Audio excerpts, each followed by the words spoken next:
تو ایک ایسا موقع جس سے ایمان بڑھ جاتا ہے، ایمان میں اضافہ ہوتا ہے، کون سا موقع ہے؟ یہ موقع ہے قرآن پاک کی تلاوت کرنا اور سننا۔ دوسرا موقع صحابہ کی زندگی اللہ بیان فرماتے ہیں، صحابہ کی حالت یہ تھی کہ جہاں مصائب تکلیفیں زیادہ ہوتی تھی ان کا ایمان بڑھ جاتا تھا۔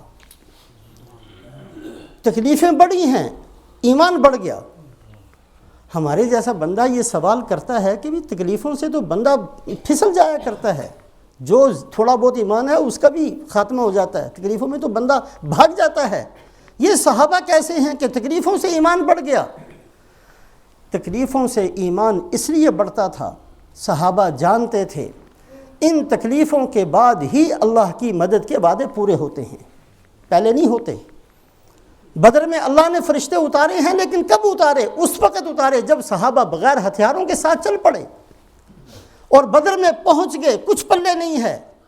جب وہاں پہنچ گئے ہیں پھر رسول پاک علیہ السلام نے دعا مانگی، اے اللہ یہ ٹوٹے پھوٹے بندے میرے ساتھ ہیں، اگر آج یہ ہلاک ہو گئے تیری عبادت قیامت تک نہیں ہوگی۔ اللہ نے مدد اتاری، 3000 فرشتے فوری طور پر اتارے۔ صحابہ جانتے تھے تکلیف کے بعد ہی اللہ کی طرف سے وعدے پورے ہوتے ہیں، جب تک ہم تکلیف نہیں سہیں گے، برداشت کریں گے، اللہ کی مدد نہیں آئے گی۔ حدیبیہ کے اندر جب پیاس بڑھ گئی اور پیاس کی شدت اتنی زیادہ ہو گئی کہ صحابہ کے پاس پینے تک پانی ختم ہو گیا، اب رسول پاک علیہ السلام نے سارے صحابہ سے پانی جمع کیا، ایک پیالے میں رکھ کر دست مبارک اپنا مبارک ہاتھ رکھا ہے، انگلیوں کے اندر سے چشموں کی طرح پانی پھوٹتا ہوا تھا۔ صحابہ جانتے تھے کہ یہ گھر میں نہیں ہوگا، یہ اسی وقت ہوگا جب ہماری تکلیفیں انتہا کو پہنچیں گی، اللہ کی مدد آ جائے گی۔ اس لیے صحابہ تکلیفوں کے بعد ایمان بڑھ جایا کرتا تھا، پتہ تھا کہ ہم نے جہاں تک پہنچنا تھا ہم نے اپنی محنت کر کے دکھا دی، اب اللہ کی طرف سے مدد ابھی اترے گی۔ یہ استحضار تھا، یہ صحابہ کا یقین تھا، لہٰذا جب تکالیف بڑھتی تھی صحابہ کا ایمان بڑھ جاتا تھا۔ احزاب کے اندر غزوہ احزاب ایسا غزوہ جس کے نام پر اللہ نے سورت اتاری ہے۔ غزوہ بدر میں بھی بڑے سخت حالات تھے، احد میں بھی بڑے سخت حالات تھے، لیکن احزاب کے اندر سارے قبائل اکٹھے ہو کر بیت اللہ کے اندر قسمیں کھا کر اکٹھے ہو کر کہ مسلمانوں کو ہم نے چھوڑنا نہیں ہے، اکٹھے ہو کر یکدم حملہ کیا ہے احزاب کے اندر۔ وَلَمَّا رَأَى الْمُؤْمِنُونَ الْأَحْزَابَ قَالُوا هَذَا مَا وَعَدَنَا اللَّهُ وَرَسُولُهُ وَصَدَقَ اللَّهُ وَرَسُولُهُ وَمَا زَادَهُمْ إِلَّا إِيمَانًا وَتَسْلِيمًا۔ اللہ فرماتے ہیں اتنی سخت حالات کو دیکھ کر، بھوک ہے، پیاس ہے، پیٹ پر پتھر بندھے ہوئے ہیں، ایک صحابی جا کر آپ صلی اللہ علیہ وسلم سے بھوک کی فرماتے، آپ خود اپنا کرتا اٹھا کر دکھاتے ہیں، 2 پتھر بندھے ہوئے ہیں۔ ایسے سخت حالات کے اندر صحابہ کا ایمان بڑھ گیا، سبحان اللہ، ایمان بڑھ گیا۔ اس لیے کہ صحابہ کو پتہ ہے کہ جو تکلیف ہم نے سہنی تھی ہم سہ چکے، اب اللہ کی طرف سے مدد آئے گی، اور مدد آئی ہے۔ کیا مدد آئی؟ خندق کے کھودتے ہوئے چٹان آ گئی، آپ نے کدال ماری، روشنی نکلی، اور آپ نے فرمایا کہ اللہ نے مجھے کسرا کے محلات دکھا دیے، میری امت کو مل گئے۔ اللہ نے مجھے قیصر کے محلات دکھا دیے، میری امت کو مل گئے۔ اللہ نے فارس میری امت کو دے دیا، اللہ نے مشرق مغرب میری امت کو دے دیا۔ خندق ہے، پیٹ پر پتھر ہیں، لیکن صحابہ جانتے ہیں کہ اب یہ پیٹ پر پتھر باندھنا اب اس سطح پر پہنچ گیا ہے کہ اللہ کی مدد آ گئی۔ لہٰذا یہ قرآن بڑی وضاحت سے بیان کرتا ہے کہ صحابہ مصیبتوں کے وقت میں ان کا ایمان بڑھ جایا کرتا تھا، پریشانیوں میں ایمان میں اضافہ ہو جاتا تھا۔ حدیبیہ کے اندر ایمان بڑھا، تبوک کے اندر ایمان بڑھا، احد کے اندر ایمان بڑھا۔ یہ اللہ پاک نے مواقع بیان فرمائے ہیں کہ فلاں فلاں فلاں فلاں موقع پر صحابہ کے ایمانوں میں اضافہ ہو گیا۔ پہلی چیز تھی قرآن سنتے تھے، ایمان بڑھتا تھا۔ دوسری چیز تکلیفیں آتی تھی، ایمان بڑھتا تھا۔ تیسری چیز وَيَزِيدُ اللَّهُ الَّذِينَ اهْتَدَوْا هُدًى، اللہ فرماتے ہیں کہ جو بندہ بھی استقامت کے ساتھ عمل کرتا، لگا رہے عمل پر، اللہ پاک اس کے ایمان کو بڑھا دیتے ہیں۔ یہ نہیں کہ کبھی تو جوش آیا تو تہجد بھی پڑھ لی اور 5 نمازیں بھی پڑھ لی اور مسجد میں بھی آگے اور تلاوت بھی کر لی اور تسبیح بھی پڑھ لی اور اگلے دن فرضوں کی بھی چھٹی، ایسا نہیں۔ اللہ دیکھتے ہیں کہ استقامت ہے کہ نہیں. ان الذین قالوا ربنا اللہ ثم استقاموا، جو آدمی کہے کہ اللہ میرا رب ہے پھر جم بھی جائے، جو نیکی کرے وہ کرتا چلا جائے، جس گناہ سے بچے بچتا چلا جائے، زندگی کا مقصد بنا لے کہ میں نے یہ نیکی کبھی نہیں چھوڑنی، میں نے اس گناہ کے قریب کبھی نہیں جانا. استقامت وَأَن لَّوِ اسْتَقَامُوا عَلَى الطَّرِيقَةِ لَأَسْقَيْنَاهُم مَّاءً غَدَقًا، اگر تم استقامت اختیار کرو گے تو ہم آسمان کے دروازے تمہارے لیے کھول دیں گے. اللہ پاک استقامت کو دیکھتے ہیں. یہ نہیں کہ 2 دن کر لیا اور اس کے بعد چھٹی کر کے بیٹھ گئے کہ جی میں نے تو 2 دن نمازیں پڑھی تھی، کچھ ہوا تو ہے نہیں، کیا ہوتا ہے جی نمازوں سے چھوڑو. ایک مسئلہ تھا، میں نے 2 رکعت صلاۃ الحاضہ پڑھی، مسئلہ ہی نہیں حل ہوا، ہم کیا کر رہے ہیں نماز پڑھ کے. ایسی نمازیں اللہ کو نہیں چاہیے. استقامت پر وَيَزِيدُ اللَّهُ الَّذِينَ اهْتَدَوْا هُدًى، اللہ فرماتے ہیں کہ جو بندہ ہدایت پر جمع رہے، اعمال صالحہ پر جمع رہے، ہم وعدہ کرتے ہیں کہ ہم اس کا ایمان بڑھاتے چلے جائیں گے. تیسری چیز. چوتھی چیز جو خطبے کے اندر آیت شریفہ پڑھی ہے، وَإِذَا مَا أُنزِلَتْ سُورَةٌ فَمِنْهُمْ مَنْ يَقُولُ أَيُّكُمْ زَادَتْهُ هَٰذِهِ ایمانا، جب اللہ کی طرف سے سورتیں اترتی تھی، قرآن اترتا تھا، نئے نئے احکامات آتے تھے، ہر سورت کے اترنے پر، ہر نیا حکم آنے پر صحابہ کا ایمان بڑھ جاتا تھا. یہ ترتیب نہیں تھی جیسے یار ایک اور مصیبت آ گئی، یہ نہیں تھی. ایک اور حکم آ گیا، اللہ کو راضی کرنے کا ایک اور طریقہ ہمیں مل گیا، جنت بنانے کا ایک اور راستہ ہمیں معلوم ہو گیا، اللہ کو خوش کر دینے کی ایک اور طریقہ ہمارے لیے اللہ نے نازل فرما دیا. صحابہ کی خوشی، صحابہ کا ایمان بڑھ جاتا تھا. جب بھی صورتیں اترتی تھیں صحابہ کے ایمان میں اضافہ ہو جاتا تھا. حضرت ام ایمن رضی اللہ تعالیٰ عنہ، آپ صلی اللہ علیہ وسلم کی پرورش میں ان کا بہت حصہ ہے. آپ صلی اللہ علیہ وسلم اسی وجہ سے بہت ادب کرتے تھے. ہر جمعے کے بعد آپ صلی اللہ علیہ وسلم ان کے ہاں تشریف لے جایا کرتے. آپ صلی اللہ علیہ وسلم پردہ فرماتے ہیں. حضرت صدیق اکبر رضی اللہ تعالیٰ عنہ نے جمعے کے بعد صحابہ سے کہا آپ کی اتباع میں ہم بھی حضرت ام ایمن کے پاس جائیں گے.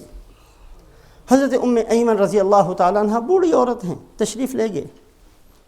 انہوں نے رونا شروع کیا، انہوں نے بھی رونا شروع کیا. آپ کی جدائی بڑی سخت تھی، آپ کی یاد آئی، بہت روئے.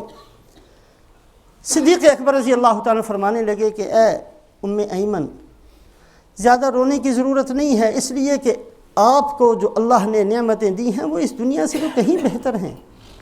دنیا میں تو پریشانیاں تھیں، تکلیفیں تھیں، مصیبتیں تھیں، ان ساری چیزوں سے اللہ پاک نے آپ کو نجات دے دی، بہت بڑی کامیابیوں جنتوں کے اندر پہنچا دیا. ان چیزوں کو یاد کر کے ٹھیک ہے جدائی ہے لیکن ہمیں رونا نہیں چاہیے.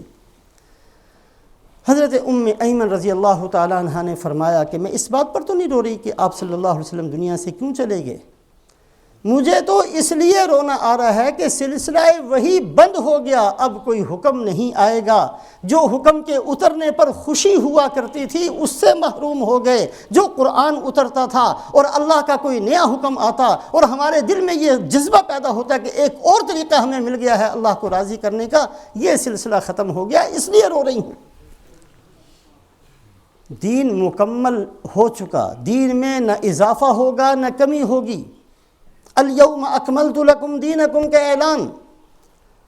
آج دین تو نہیں آئے گا لیکن عمل کرنے کے مواقع ہمیں ملتے رہیں گے.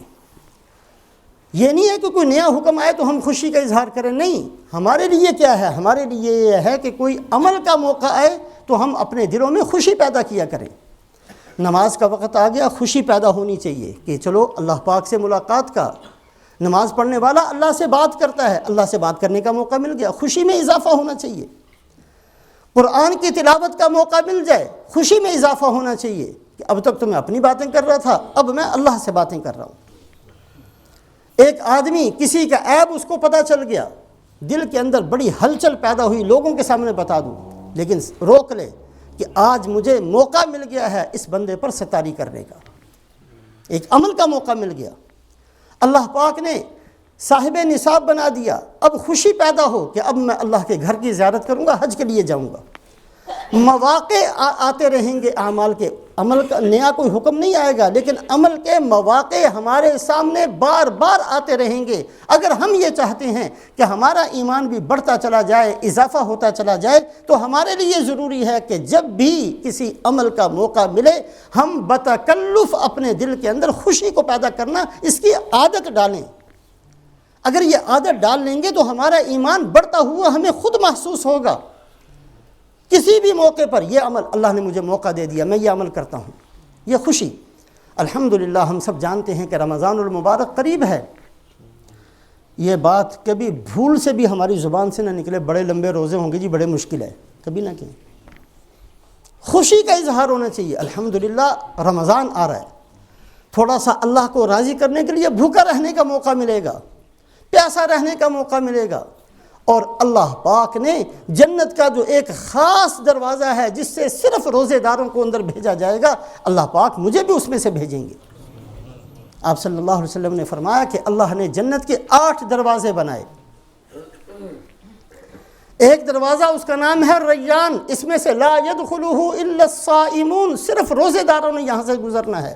ایک دروازہ ہے جس سے صرف نمازیوں نے گزرنا ہے، ایک دروازہ ہے جس سے صرف مجاہدین نے گزرنا ہے، ایک دروازہ ہے جس سے ان بندوں نے گزرنا ہے جن کی نگاہیں ساری زندگی نیچی رہیں، کبھی اپنی نگاہوں کو غلط استعمال نہیں کیا، اس میں سے گزرنا ہے۔ ایک دروازہ ہے جس میں سے اس نے گزرنا ہے جس کی زبان سے دوسرے محفوظ رہے، اس کا دل دوسرے کے عیوب سے خالی رہا۔ ایسے دروازے اللہ پاک نے بنائے ہیں، اور جنت کے ہر دروازے سے اس کو مرحبا کہا جائے گا جس کے اندر وہ صفت ہوگی، اور اللہ پاک اس کو جنت میں داخل کریں گے۔ آپ صلی اللہ علیہ وسلم نے جنت کے 8 دروازوں کو ذکر کیا۔ صدیق اکبر رضی اللہ تعالیٰ عنہ تشریف فرما تھے، اور بھی صحابہ تھے۔ حضرت صدیق اکبر رضی اللہ تعالیٰ عنہ نے کہا، ما علی من دعی من تلک الابواب من ضرورہ، یا رسول اللہ صلی اللہ علیہ وسلم، جس بندے کو کسی ایک دروازے سے جنت کے دروازے سے آواز آئے گی کہ آ جاؤ آ جاؤ، مرحبا، خوش آمدید، آ جاؤ جنت کے اندر، یا رسول اللہ اس کا تو مسئلہ ہی حل ہو گیا، اس کی تو ساری ضرورتیں پوری ہو گئیں، کیا باقی رہ گیا؟ اس کو تو سب کچھ مل گیا۔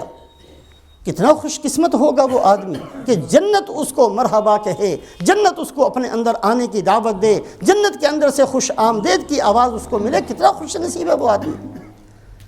صدیق اکبر رضی اللہ تعالیٰ عنہ نے پہلے یہ کہا، پھر تھوڑی دیر کے بعد سوال کیا، یا رسول اللہ صلی اللہ علیہ وسلم، حل یدعا احد من تلک الابواب کلھا، اے اللہ کے نبی صلی اللہ علیہ وسلم، کوئی ایسا بندہ بھی ہوگا جس کو سارے آوازوں سے آواز آئے، سارے دروازوں سے آواز آئے، ہر دروازہ کہے مرحبا، ہر دروازہ کہے خوش آمدید، ہر دروازے سے ہوگا نہیں میرے اندر سے آپ نے جنت میں پہنچنا ہے، کوئی ایسا خوش نصیب بھی ہوگا؟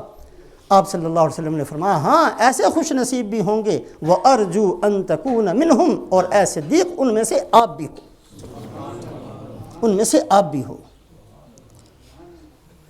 روزے آ رہے ہیں الحمدللہ، کبھی بھی یہ بات زبان سے نہ کہیں، روزے رکھنے ہیں اللہ کی توفیق سے رکھنے ہیں، اللہ کی مدد سے رکھنے ہیں، لیکن بتکلف خوشی کا اظہار ہو کہ اللہ کا شکر ہے کہ اللہ نے زندگی میں ایک موقع اور دے دیا، ایک موقع ہمیں اور مل رہا ہے، اس میں ہم اپنے روزے کو اچھے سے اچھا ادا کرنے کی کوشش کریں گے۔ اس روزے کے اندر ہم غیبت سے بچیں گے، اس روزے کے اندر ہم فضولیات سے بچیں گے، اس روزے کے اندر ہم اپنے نگاہوں کی حفاظت کریں گے، اس روزے کے اندر ہم اپنی زبان کی حفاظت کریں گے، اس روزے کے اندر اپنے ہاتھ کو بچا کے رکھیں گے، اس روزے کے اندر اپنے ایمان کو بڑھانے کی کوشش کریں گے، اس روزے کے اندر اعمال صالحہ کی عادت بنائیں گے، اپنے آپ کو مسلمان کامل بنانے کی کوشش، یہ ساری نیتوں کے ساتھ رمضان کا استقبال کریں۔